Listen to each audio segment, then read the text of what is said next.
Assalamualaikum warahmatullahi wabarakatuh.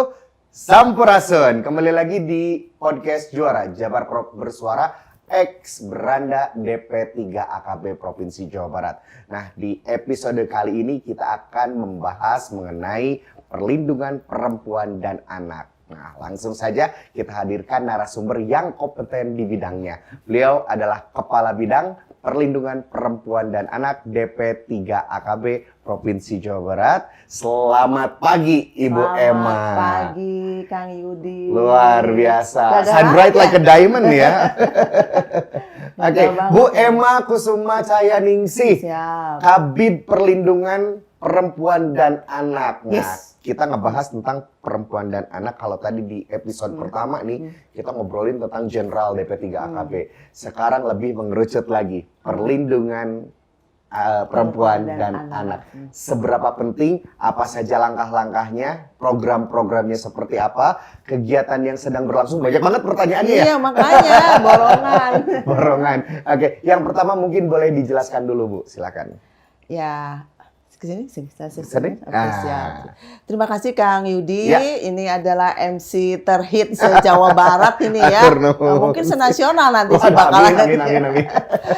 Jadi tadi sudah diperkenalkan Ya. secara langsung oleh Kang Yudi. Saya memang Kepala Bidang Perlindungan Perempuan dan Anak Ya. pada Dinas Pemberdayaan Perempuan, Perlindungan Anak dan Keluarga Berencana Provinsi Jawa Barat. Jadi saya memang ditugaskan spesifikasi melindungi perempuan dan anak. Jadi terkait dengan bagaimana kita melindungi perempuan, kemudian bagaimana kita melindungi perlindungan terhadap anak khusus, dan bagaimana melakukan pencegahannya. Nah, ini yang penting. Ini kalau ditanya program-program bisa panjang nih Kang Yudi Oh, ya. ini banyak banget berarti ya. Ya. Ini bukti bahwa pemerintah Provinsi Jawa Barat memang memuliakan perempuan tentunya dan mengayomi anak-anak gitu ya Bu ya. Oke. Jadi kan semua sudah pada tahu lah, misalnya Jawa Barat ini kan populasi penduduknya terbesar. Terbesar malah secara nasional ya. 49 juta ya Bu ya, terakhir sih kemarin informasinya 49,9 juta jiwa. Oh, oke. Nah, terus kemudian populasi perempuannya itu tidak jauh berbeda dengan laki-laki. Ya. Beda-beda tipis ya, nggak sampai 1 juta malahan seperti itu. Nah, ini kan yang itu harus dilindungi di Jawa Barat ini. Karena permasalahan-permasalahan di Jawa Barat ini dengan populasi penduduk yang sebanyak itu, permasalahannya banyak Kang Yudi. Oke. Terkait misalnya kasus perkawinan anak ya, dengan programnya kan sudah tahu toh, nantilah sama rekan saya nanti Stopan Jabar itu ya. Stopan Jabar, oke. Tekenging kita pama ini. Gini, Stopan Jabar. Nah, gitu Stopan Jabar gitu. Kemudian kasus perceraian ya, kasus perceraian, terus kemudian kasus kekerasan. Ya. Kasus kekerasan juga yang makin tinggi misalnya sekarang ini, karena kan kita kan ngurusinnya orang ya, jadi orang ini kan mobilitasnya tinggi, jadi kekerasannya makin tinggi. Dan jangan lupa Jawa Barat ini kan masih tinggi tingkat kekerasannya se-Indonesia, 3 terbesar ya. Nah itu sebagai langkah kita untuk tetap melakukan upaya-upaya penurunan angka kekerasan di Jawa Barat ini. Kemudian masalah stunting ya, yang sekarang kan senang banyak nih giat-giatnya untuk zero stunting kan. Ya, nah, ini menjadi isu nasional isu ya. nasional, dan tahun depan ini mengharapkan zero stunting kan dari ini ya. Kemudian kasus perdagangan orang, trafficking. Nah, terkait dengan hal tersebut, permasalahan tersebut, bagaimana upaya kami ini untuk melakukan pencegahan terlebih dahulu supaya tidak terjadi perkawinan dini, tidak terjadi kasus perceraian, tidak terjadinya kasus trafficking. Jadi kami melakukan upaya-upaya pencegahan, karena kita tahu perempuan dan anak ini kan perempuan ya, anak itu merupakan bagian dari yang sangat penting dari konteks keberlanjutan suatu pembangunan, betul toh? Betul. Mengakui ya, Kang Yudi ya? Harus regenerasi terus. Ya, jadi bukan hanya dilihat dari kaidah agama saja, tetapi dalam implementasinya merupakan sumber daya manusia di sini yang dapat nanti mengisi, mengelola dan melanjutkan pembangunan. Betul. Apalagi menjelang Indonesia Emas 2045 gitu ya. Jadi kita harus mengakui bahwa perempuan ini bagian daripada pembangunan nasional yang sangat penting. Nah, inilah yang harus kita lindungi. Apalagi menuju Indonesia Emas. Indonesia Emas ini kan ke depannya tahun 2045 ini salah satu indikatornya itu tidak adanya kekerasan. Oh, oke. Nah, Nah, itu Bagaimana ya. bisa Bu 45 nanti tapi Indonesia masih berada di 3 besar ya Bu ya? Ya, nah ini makanya dengan melalui program yang ada di DP3KB ini, tapi Ya. sebetulnya ini tidak menjadi melulu tugas dinas ya DP3KB, tapi ini harus kolaboratif dan sinergi dengan perangkat-perangkat daerahnya harus saling mendukung. Karena kita ada semacam kebijakan Ya. Jabar tolak kekerasan, ya ada kebijakannya, ada roadmap-nya itu sudah jelas. Siapa berbuat apa, Ya, ya. semisalnya ada 9 perangkat daerah yang terkait di dalamnya. Itu kan tahun 2020 ya. Nah ini misalnya Bapeda, perannya sebagai apa misalnya. Kemudian Dinas KUKM perannya sebagai apa. Dinas Perhubungan ada perannya masing-masing termasuk Dinas Pemberdayaan Perempuan terkait dengan upaya pencegahan dan penanganan kekerasan. Dan mungkin Ibu juga setuju mungkin ini bukan hanya tugas pemerintah saja tapi juga harus ada kolaborasi pentahelik juga mungkin ya Bu. Oh iya betul. Jadi ini memang selama ini kan kita sedang selalu menggaung-gaungkan apa istilahnya kolaborasi pentahelik ABCGM ya. ABCGM. Dengan akademisi. Nah, itu sering banget. Jadi kita sering diundang dan mengundang mereka itu mengundang untuk pelaksanaan manajemen kasus misalnya seperti itu. Karena sekarang dengan akademisi misalnya dengan perguruan tinggi ya itu maraknya kekerasan seksual. Nah, kemudian ada semacam satu kewajiban dari kami ini untuk mensosialisasikan undang-undang TPKS kekerasan seksual yang baru terbit kemarin. Nah, ini tuh sedang diupayakan untuk edukasi dan advokasi kepada para akademisi. Nah, di situ juga kami selalu mendapatkan apa istilahnya untuk sebagai apa ya pembicara-pembicara di perguruan tinggi terkait dengan pembentukan Satgas PPKS misalnya, Satgas Pencegahan dan Penanganan Kekerasan Seksual. Karena itunya istilahnya itu ya kalau Pak Menteri Dikbudristek itu istilahnya itu adalah dosa besar. Kekerasan seksual, bullying itu bagian dari dosa besar dan sekarang sudah lagi memasuki darurat kekerasan seksual di akademisi. Terus dengan pelaku bisnis ya mungkin sudah diraih dengan CSR-CSR-nya, kemudian dengan pemerintahan tentunya sampai ke pemerintahan desa tingkat desa. Nah kami ini mempunyai suatu program besarnya ya. Itu namanya program Jabar Cekas. Jabar Cekas. Jabar Cekas ini apa nih Bu Emma? Jawa Barat berani cegah tindakan kekerasan.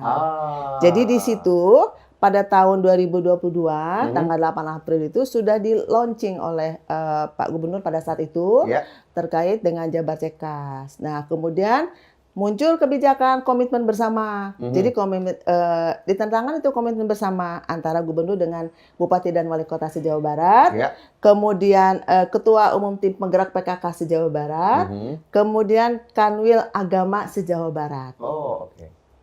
Isinya satu melakukan pencegahan terhadap kekerasan, eksploitasi dan diskriminasi kepada perempuan, anak, disabilitas dan lansia.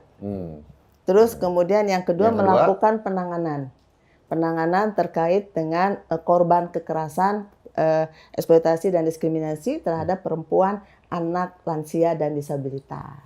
Dan ketiga bergerak bersama-sama untuk melindungi mereka. Seperti itu. Jadi komitmen ini akhirnya ditindaklanjuti oleh kabupaten kota dan kami mengeluarkan kerjasama dengan tim penggerak PKK ya. Itu membentuk suatu satgas, satuan tugas Pak Aredi CK sampai ke tingkat desa. Pola asuh anak di era digital, remaja, cegah kekerasan. Nah itu kerjasama dengan tim penggerak PKK. Nah di dalamnya itu ada pemuka-pemuka agama, tokoh-tokoh masyarakat dimasukkan dalam keanggotaannya. Nah kemudian ini tujuannya apa? Supaya nanti itu mempersempit gerak orang-orang yang akan melakukan kejahatan kepada perempuan dan anak. Jadi misalnya di situ mah ada satgas ya yang mengawasi misalnya gitu. Kalau satgas ini kan misalnya kalau lembaga ini secara person bisa kita ada semacam relawan-relawan misalnya ya. Ada motekan, motivator ketahanan keluarga, terus kemudian ada PATBM, pola asuh anak itu yang berbasis masyarakat itu dari Kementerian PPPA, kemudian ada Puspa. Puspaga Puspaga. Puspaga untuk konseling saja. Terus kemudian tapi kalau untuk di masyarakat, nah ada semacam wadahnya istilahnya itu ada tempat gitu mereka mengadu tidak kepada person misalnya. Ya kita melalui PKK, kerjasama dengan PKK.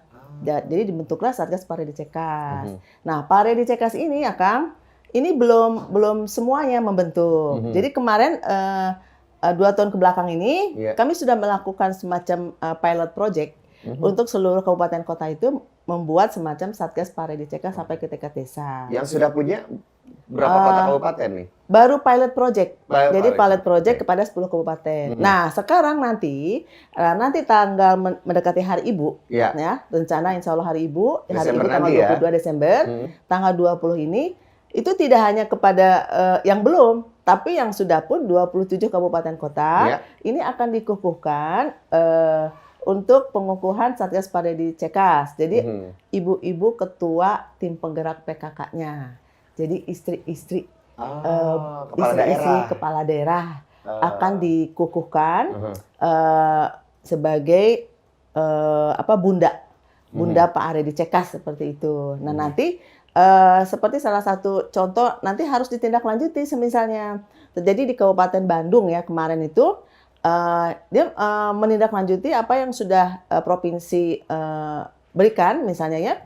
Jadi mengukuhkan seluruh Satgas Paredi Cekas itu sampai tingkat desa dari seluruh kecamatannya. Misalnya Kabupaten Bandung itu kan ada berapa kecamatan tuh 40 ya kalau nggak salah ya.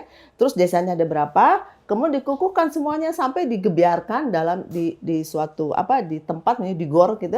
Nah itulah sebagai pelopor. Jadi itu nanti akan kita berikan sebagai penghargaan itu Kabupaten Bandung itu sebagai pelopor untuk pembentukan Satgas Paredi Cekas. Jadi sudah seluruhnya. Nah, diharapkan yang lainnya pun kabupaten kota melakukan hal yang sama. Menginspirasi kota kabupaten lain seperti Kabupaten Bandung yang sudah lakukan gitu ya. Jadi kita provinsi hanya memberikan contoh pilot project di satu desa, satu kecamatan. Nah, terus kemudian kalau untuk di seluruh kabupaten kotanya silakan belajar sendiri gitu belajar kepada kabupaten Kabupaten Bandung gitu. Replikasi kayak gitu ya. Jadi semua memang inginnya seperti itu, seluruh kabupaten kota itu melakukan hal serupa yang dilakukan oleh Kabupaten Bandung. Ada targetan mungkin Bu harus berapa tahun misalnya untuk membentuk ini untuk 27 kota kabupaten punya Paredi Cekas ini? Sebetulnya kalau lebih cepat tersedia itu lebih bagus ya. Jadi dalam arti masyarakat itu punya wadah. Wadah yang pasti, yang pertama untuk melaporkan apabila terjadinya kekerasan pada dirinya, kekerasan kepada lingkungan sekitarnya. Nah, dengan adanya Satgas Paredi Cekas ya, itu mereka itu ada tempat untuk melaporkan secara langsung. Meskipun kita sudah punya hotline ya, secara online misalnya seperti itu. Tapi kan kalau ada yang menginginkan secara langsung, ada satu wadahnya gitu seperti itu. Oke. Jadi diharapkan nanti tanggal 20. Insya Allah 20 ini ketika nanti dikukuhkan gitu ya, ini bisa menginspirasi semuanya dan bikin tuh gebiar-gebiar di kota kabupaten sampai ke tingkat desa mereka. Tanggal 20 ini Kang Yudi ini akan insya Allah informasinya akan dikukuhkan oleh Pak PJ Gubernur bersama Ibu PJ tanggal 20 di tempatnya sementara ini masih tentatif ya, cuma untuk menuju pasti lah kelihatannya sih ya nggak ada perubahan lagi di Universitas Sunan Gunung Jati di Cirebon rencananya. Oh di Cirebon. Ya. Wow. Kita berangkat ke Cirebon kalau gitu. Ya bersamaan dengan kegiatan itu wisuda sekolah perempuan. Oh sekolah percinta. Jadi dua agenda ya. Ya. Kalau sekarang kan katanya menjadi sekolah perempuan. Oh, jadinya sekolah perempuan. Sekolah perempuan, tidak ada kata artinya. Oke. Baik. Bu Emma, ini berbicara mengenai kekerasan pada perempuan nih. Kira-kira apa sih yang menjadi indikasi untuk orang-orang berbuat kekerasan gitu? Apakah dari mulai pendidikan kah atau apakah gitu? Sebetulnya dari pertama itu dari pola asuh ya. Jadi dari lini yang paling kecil ini adalah pola asuh keluarga. Jadi saya juga pernah ini menyampaikan juga. Jadi sebetulnya titik awal seseorang itu berbuat suatu tindakan yang menyimpang itu pasti dilihat dari pola asuhnya. Bagaimana dia mendapatkan percontohan di keluarganya. bagaimana dia mendapatkan perlakuan yang tidak sepatutnya dari lingkungan sekitar di keluarganya. Nah, ini akan menjadi suatu bibit dan pembenaran bahwa melakukan kekerasan itu adalah suatu hal yang wajar seperti itu. Sebenarnya titik yang kecil seperti itu. Kemudian yang kedua dari pergaulannya, pergaulan dengan lingkungannya. Jadi memang hati-hati dalam memilih teman. Memang sekarang ini ya, karena kita juga kekerasan ini, misalnya tindakan kekerasan ini kan sekarang namanya teknologi ya. Betul. Nah, jadi kalau yang masih anak-anak itu memang masih harus bisa, kalau udah dewasa misalnya, itu kan bisa memilih dan memilah ya. Nah, jadi itu tetap kalau anak-anak yang masih 19 tahun ke bawah ini harus ada pengasuhan dan bimbingan dari orang tua dan orang-orang terdekatnya, misalnya seperti itu. Jadi supaya semacam mereka itu pendampingan gitu ya, Bu, ya? pendampingan. Kemudian kadang-kadang kan mereka itu tidak paham bahwa ini tuh ke arah pornografi misalnya seperti itu. Terus kadang-kadang kalau sudah melihat yang sifatnya yang tidak senonoh itu, nanti khawatirnya dia tidak bisa memilah, akhirnya melakukan yang coba-coba misalnya seperti itu. Dan nanti akan merugikan dirinya sendiri. Jadi dari pergaulannya, kemudian dari lingkungan sekitarnya, misalnya seperti itu. Kemudian dari budaya juga bisa terjadi ya, misalnya budaya, misalnya budaya, udahlah perempuan ini nggak usah tinggi-tinggi lah misalnya segitu ya. Udah dari sisi pendidikan misalnya. Jadi misalnya dari sisi pendidikan tidak ada peningkatan kualitas dari sisi pendidikannya. Jadi karena adanya budaya seperti itu misalnya seperti itu. Jadi perempuan gak usah maju-maju lah seperti itu. Dia cukup istilahnya dapur, kasur, noni jadi lembut. Cukup segitu. Nah itu udah nggak zamannya lagi ya. Betul, seperti itu. Jadi itu udah old school banget. Iya, jadi perempuan ini memang harus meningkatkan kualitasnya, kemampuannya. Dan memang perempuan itu sebetulnya perempuan itu dia itu punya potensi berlebih daripada laki-laki. Coba apa yang Kang Yudi misalnya datang, udah tinggal pergi misalnya gitu. Tapi kan perempuan itu harus masak, membersihkan rumah, terus kemudian ngasuh anak. 3 rangkap jabatan tidak bisa dilakukan oleh seorang laki-laki ya, betul nggak? Iya. Ya ini maksudnya kalau ya memang kalau anak-anak ini memang perlu pengawasan ya, pengawasan terkait dengan apa yang mereka lakukan, apa yang mereka berteman seperti itu, karena kita juga tidak menutup kemungkinan banyak terjadinya kekerasan terhadap anak-anak misalnya seperti dilakukan oleh orang-orang terdekat. Jadi dilakukan orang-orang terdekat, ada dilakukan oleh terjadi kan mungkin banyak-banyak berita-berita ya oleh orang tuanya, kemudian oleh pamannya, oleh temannya, bullying seperti itu ya. Itu dia. Nah, itu banyak. Nah, sekarang ini memang kami memang dengan Dinas Pendidikan ya, meskipun Dinas Pendidikan ada suatu aplikasi ya. Nah, ini memberikan edukasi sosialisasi terkait dengan bahayanya bullying. Itu dapat ini kan merusak. kemarin ini marak juga ya Bu ya, bullying ya di media sosial, diperlihatkan dan sebagainya gitu. Ya, sampai tingkat SD kan terjadi ya, sampai dianya menimbulkan kecacatan seumur hidup kan. Karena itu apa? Dia tidak tahu gitu. Kemudian dia melakukan pemerasan seperti itu ya. Jadi pola-pola seperti itu sebaiknya ini kerjasama di satuan pendidikan itu harus lebih digiatkan lagi terkait dengan itu. Bu, kalau misalnya ngobrolin tentang tingkat persentase kekerasan wanita dan anak di Jawa Barat ini seperti apa, Bu? Kalau lihat persentase ya, kalau yang jadi kalau ini dari jumlah penduduk tadi ya, hampir sekitar 50 juta menurutnya ini sekarangnya 50 juta.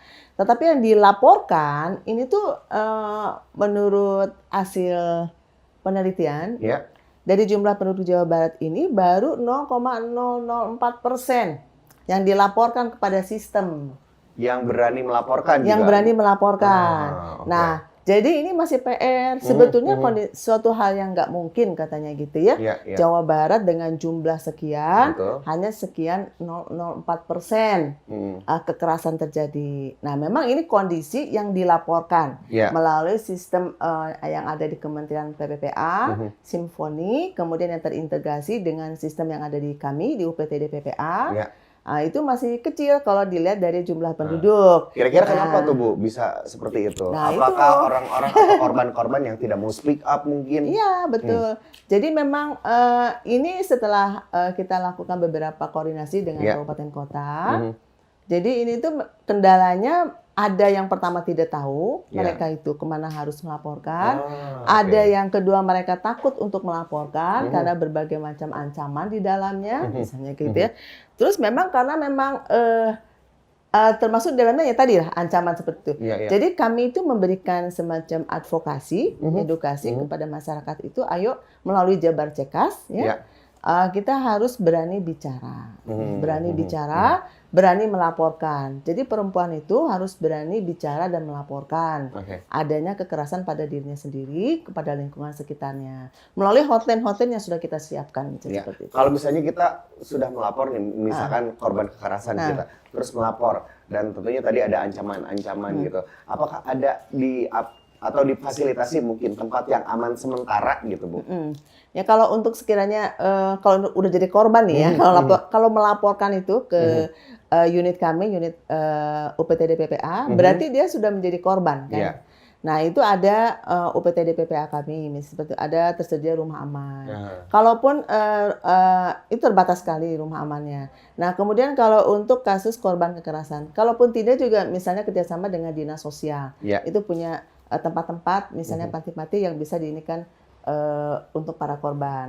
Atau terkait dengan trafficking atau kekerasan yang lainnya juga kita ada dua lembaga yang membantu untuk penempatannya seperti di Bogor misalnya, kemudian di Indramayu itu sudah ada untuk penempatan korban trafficking. Jadi urusannya banyak. Oke. Nah, sekarang berbicara tentang anak nih, Bu. Ya. Kan perlindungan anak juga nih. Apa saja sih program-programnya, Bu, di Jawa Barat yang sudah berlangsung dan mungkin akan berlangsung juga? Kalau terkait dengan anak, kita memberikan semacam pola perlindungan anak bagaimana menggunakan gadget. Gadget. Oh, Gadget, oke. gadget itu. Jadi ada parentingnya, misalnya seperti itu, kerjasama dengan pihak Unpad ya. Ya. Unpad, jadi bagaimana parenting memberikan pembelajaran penggunaan gadget, kemudian pola asuh yang baik, seperti apa kepada anak, itu dengan tim penggerak PKK dan Puspaga, Pusat Pembelajaran Keluarga. Oke, mungkin terakhir Bu, sebelum kita berpisah, apa yang ingin disampaikan nih ke wargi Jawa Barat mengenai perlindungan perempuan dan anak ini? Baik. Silakan, Bu. Jadi perempuan itu adalah roda penggerak keluarga dan anak adalah harapan untuk masa depan kita. Maka mereka perlu dilindungi kemudian dan menjadi tanggung jawab kita bersama untuk dapat mencegah terjadinya kekerasan terhadap perempuan dan anak.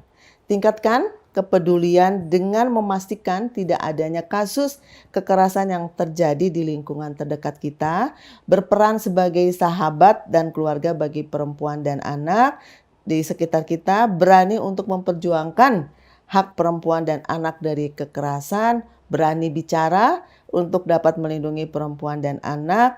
Mari kita putuskan rantai kekerasan, teruskan upaya menjadi pendamping bagi anak-anak kita. Yeah, wow, luar biasa. What's a nice quote ya, mantep banget. Bu Emma, terima kasih atas waktunya. Sama-sama. Begitu luar biasa, walaupun durasinya singkat, tapi mungkin ini Singkat bisa menjawab ya. pertanyaan untuk para wargi sana yang ingin tahu seperti apa sih perlindungan perempuan dan anak di Jawa Barat ini. Dan Terima untuk kasih lebih banyak. lanjutnya lagi mungkin boleh datengin ke Klik Ramah DP3 AKB untuk bisa langsung ketemu sama Bu Emma juga bisa ya Bu ya. Siap. Untuk konsultasi, advokasi dan sebagainya. Terima kasih Bu Emma Sama-sama waktunya. Kang Idi. Oke, Terima wargi kasih Jabar. semuanya. Itu dia ngobrol-ngobrol seru kita bersama dengan Kepala Bidang Perlindungan Perempuan dan Anak DP3 AKB Provinsi Jawa Barat. Nantikan tentunya podcast Juara X Beranda DP3 AKB dengan membahas mengenai tentang perempuan dan anak. Saya Yudi Reven dan Ibu Emma pamit. Sampai jumpa. Wabillahi taufiq wal hidayah. Wassalamualaikum warahmatullahi wabarakatuh. Cak Waalaikumsalam. Rampes.